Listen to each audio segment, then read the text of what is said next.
نحن وحضرتك والمشاهدين ريبورتاج صغير عن مسيرتك.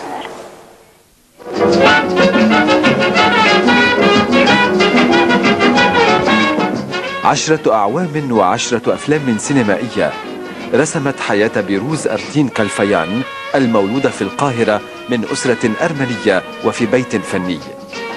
طفلة صغيرة وصدفة وفي إحدى الأمسيات المنزلية بدأت ضيفتنا بالرقص على أنغام الكمان وغناء والدتها، فلفتت أنظار الموجودين ومن بينهم صديق والدها الفنان اللبناني لياس مؤدب الذي ألف ولحن لها مونولوج لتغنيه بمفردها، واصطحبها معه للمشاركة في مسابقة مواهب في ملهى الأوبرج الليلي بحضور الملك فاروق.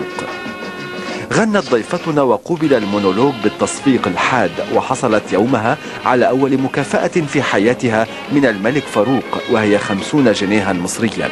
نجاح المونولوج دفع بالمنتجين والمخرجين السينمائيين للالتفاف حولها، ومن بينهم المخرج أنور وجدي الذي وقع مع والدها عقد احتكار وقام بتغيير حرف الباء في اسمها إلى فاء ليصبح فيروز، وأحضر لها مشاهير الغناء والرقص لتدريبها على دور البطولة في أول أفلامها ياسمين العام 1950 الذي غامر فيه أنور وجدي كثيرا بعد رفض محمد عبد الوهاب مشاركته في إنتاج فيلم بطلته طفلة.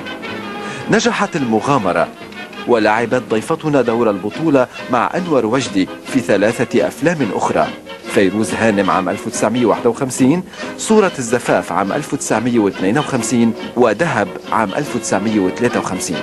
في 13 من عمرها رفض والدها أرتين كالفيان تجديد عقد الاحتكار، وأنتج لها بنفسه فيلم الحرمان الذي توقفت ضيفتنا بعده عن التمثيل مدة 3 سنوات لتعود وتقدم 4 أدوار جديدة تتناسب مع فتاة في 16 من عمرها، لكنها لم تحقق النجاح المرجو، فقررت العام 1960 التوقف عن العمل والحفاظ على صورتها مع الجمهور كطفلة موهوبة.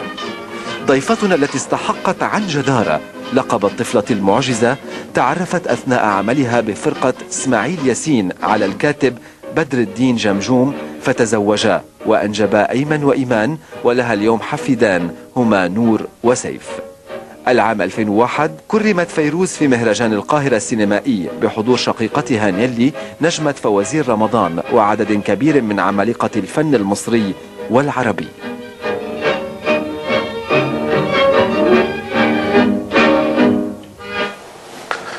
سيدتي، ده ايه التقديمة اولا الجميلة دي، يعني انا مش عارفة اقول لك ايه، يعني انا سعيدة جدا النهاردة بالكلام الحلو كل اللي اتقال النهاردة. تستاهلي اكتر من هيك. ربنا يكرمك. هل فينا نحكي عن أسرة فنية؟ يعني أسرتك هل هي أسرة فنية؟